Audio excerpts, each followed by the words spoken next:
Radio 1 ju prezanton ciklin e temave Mos u trishto. Qendra e lumturisë. Begatia më e madhe dhe e pazëvendësueshme është kur di të fusësh lumturi e qetësi në zemrën tënde. Nga që një zemër e qetë dhe e gëzuar mban fryte të paluhatshme, prodhon vepra të lëvduara dhe mbron shpirtin nga pasiviteti.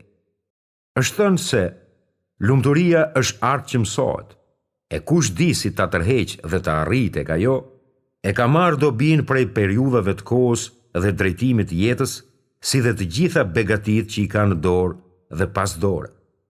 Rënja e lumturisë është qëndrueshmëria e fortë, që nuk luhatet nga vështirësitë e as lëviz nga ngjarjet. Ajo nuk shqetësohet për të kotat, dhe sipas fuqisë së zemrës e pastërtisë së saj, shkëlqen shpirtin. Në të vërtetë, valët e jetës, dobia e forcës dhe frika e shpirtit janë shkaqe për pikëllimin, mërzinë dhe dëshpërimin, e atij që ja mësoi vetes durimin dhe forcën, ju lehtësuan shqetësimet dhe ju paksuan turbullirat. Armiqt më të mëdhenj që rrinë gati mbi lumturinë dhe gëzimin janë shqetësimet, shikimet sipërfaqësore dhe kujdesja vetëm për veten, duke haruar botën dhe gjithçka në të. Allahu i përshkruan armiqtë të tij. Kurse njëri në grup e kishte preokupuar vetëm çështja e vetvetes. Sikur këta të pagdhendur e shohin globin toksor në vetët e tyre, nuk mendojnë për të tjerët, nuk jetojnë për të tjerët, e as nuk interesohen për ta.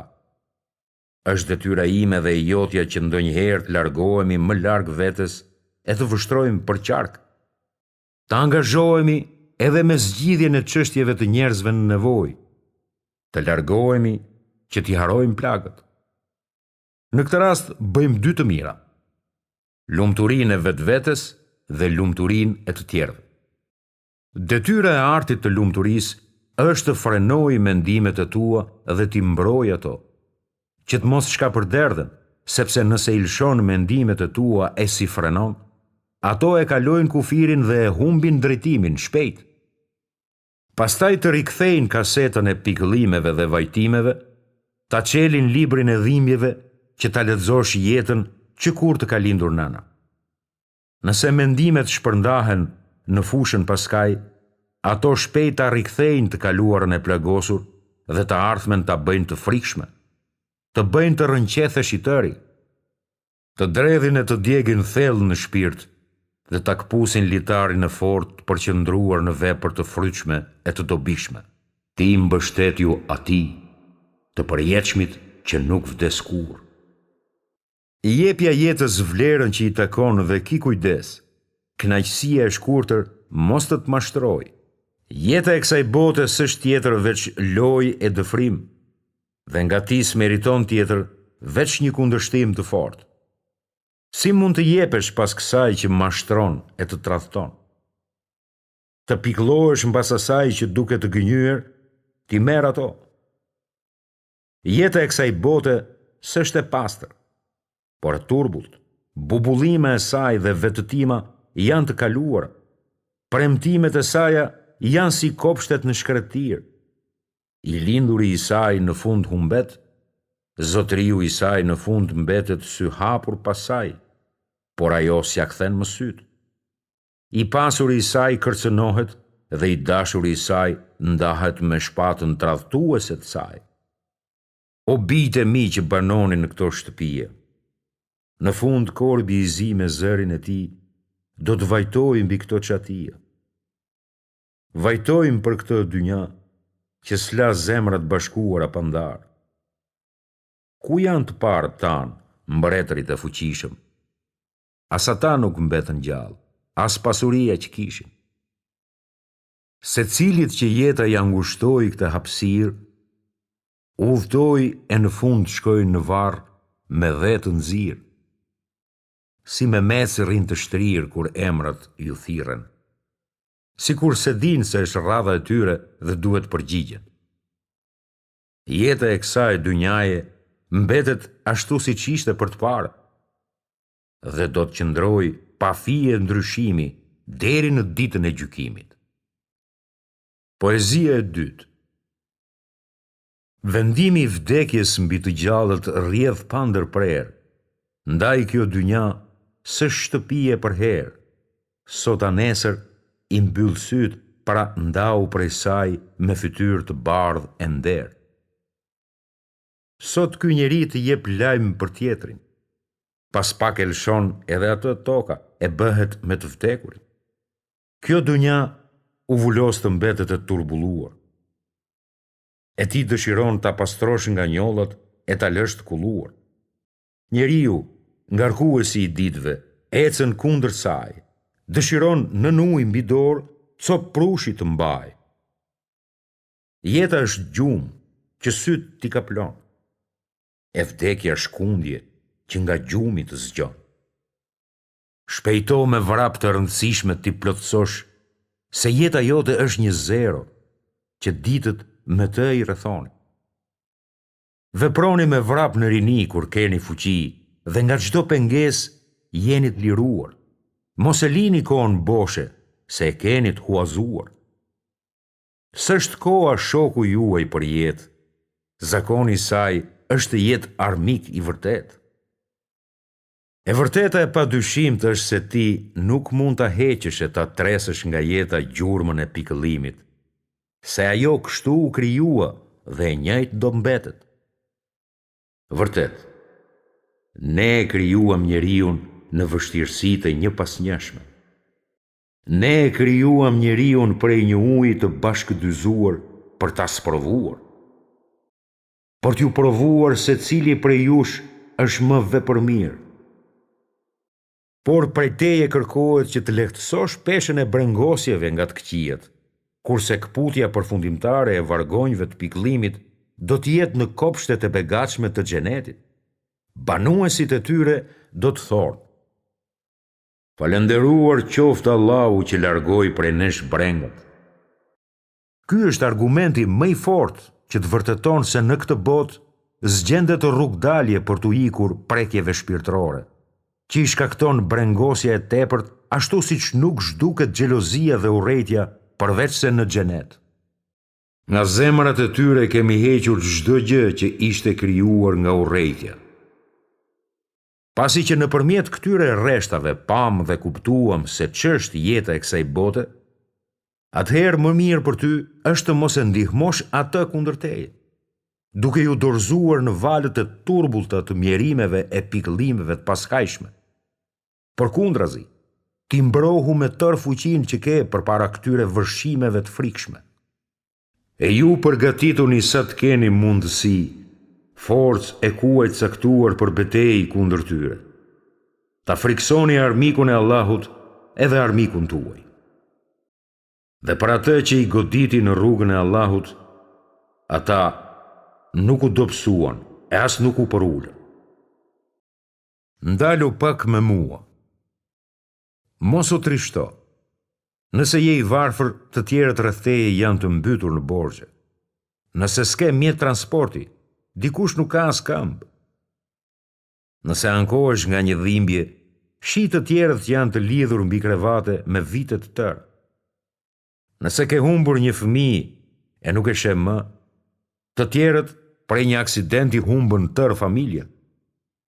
Mos u pikëllo, se ti deklaron dhe beson Allahun, beson në të dërguarin e Tij, në melekët e Tij, në ditën e gjykimit, dhe e di se e mira dhe e keqja vijnë nga Allahu I madhëruar. Vendimi të Tij s'ka kush I del para.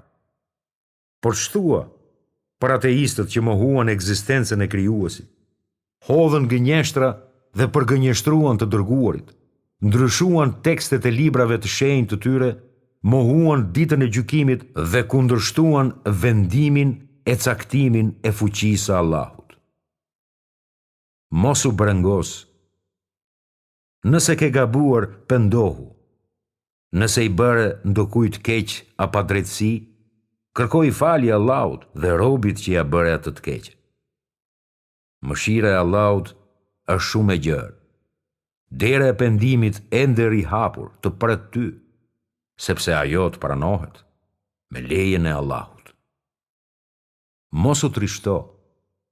se sistemi yt nervor një ditë prej ditësh do të dëmtohet, që do të sjellë dridhje trupi e lodhje zemre, dhe dyshemeja të bëhet vend lodhjeje.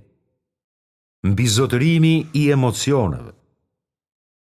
Emocionet ndizen dhe ndjenjat lëvizin furishëm në dy raste.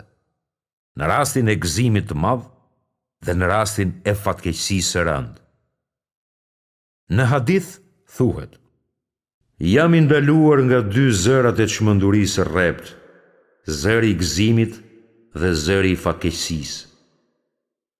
Ashtu që të mos dëshpëroheni tepër për atë që ju ka kaluar, e as të mos gëzoheni tepër për atë që ai ju ka dhënë. Ai që i frenoi emocionet dhe i mbajti nën kontroll para ndodhive të dhimbshme të vështira, shijoi kënaqësinë e lumturisë dhe doli fitues ndaj vetvetes. Por natyra e njeriut në përgjithësi është e tillë që demoralizohet shpejt dhe i rritet mendja shpejt. Kur i ndodh diçka e mirë, ai gëzohet e bëhet shumë përtac. Kurse kur e godet ndonjë e keqe, ai ankohet dhe hidhrohet. Këtu bëjnë përjashtim ata që falen, të cilët qëndrojnë besimtar të mirë të denjë në Zotin fuqiplot. Nuk tronditen prej çështjeve që si kënaqin, sepse së pari ata durimin e kanë të angazhuar në madhërimin e Zotit, në zbatimin e obligimeve si mëkëmbës të Allahut mbi tokë, në kujtimet rreth përgjegjësisë që duhet të japin në ditën e gjykimit. Angazhimi i tillë i bën aq të matur sa që nuk e teprojnë as në lavdrim e as në hidhrim. Ata që s'kan fuqi të qëndrojnë të fortë para emocioneve të tyre, në rast hidhrimi, i shet të zbeht, të skuqur, me sy të çapërdisur, nxjerrin fjalë të rënda fyese, kanë zëra të trishtueshëm, e djegin veten dhe prishin brendësinë e tyre, kalojnë çdo kufi njerëzor duke u larguar larg së drejtës dhe zhytur në thellësitë e spadrejtës. Kurse në rast gëzimi, shndërrohen krejtësisht. I sheh fytyrqeshur, harojnë veten në thellësitë e lumturisë dhe kënaqësisë. Nëse dikush u bërtet, e fyejnë. Ja harojnë të gjitha të mirat që u bëri, e nëse e duan dikë, i mveshin të gjitha cilësitë e madhërimit dhe e ngren në pikën më të lartë. Duaje të dashurin me mas, se ndoshta një ditë të bëhet njeriu më i urryr, dhe urreje të urryerin me mas, se ndoshta një ditë do të bëhet i dashuri yt. Në hadithin tjetër thuhet: e lut Allahun të më mundsoj drejtësi e maturi në zemërim dhe gëzim. E ai që i mbizotëron ndjenjat dhe gjykon me mendjen e tij, i peshon gjërat drejt e për çdo gjë vendos mas, shikon të vërtetën, e njeh udhëzimin dhe bindet në realitetin. Ne i dërguam të dërguarit tan me argumente të qarta dhe ne zbritëm me ta librin dhe drejtësinë që njerëzit t'i përmbahen së drejtës. Vërtet, Islami erdhi me peshoren e pashembullt, me moral e program jete, ashtu siç erdhi me ligje që qetësojnë shpirtin. Dhe ashtu si kur ju udhëzuam në Islam, ne ju bëm një popull të drejtë. Pra drejtësia duhet të ekzistojë në të gjitha veprat tona praktike, ashtu siç kërkohet në gjykime, sepse feja islame u ndërtua me drejtësi dhe besnikëri. Të jesh besnik në përcjelljen e lajmeve, të jesh i drejtë në gjykime, në fjalë, në punë e në moral. Fjalët e Zotit tënd janë plot të vërteta, çka lajmërojnë, dhe plot të drejta, çka gjykojnë.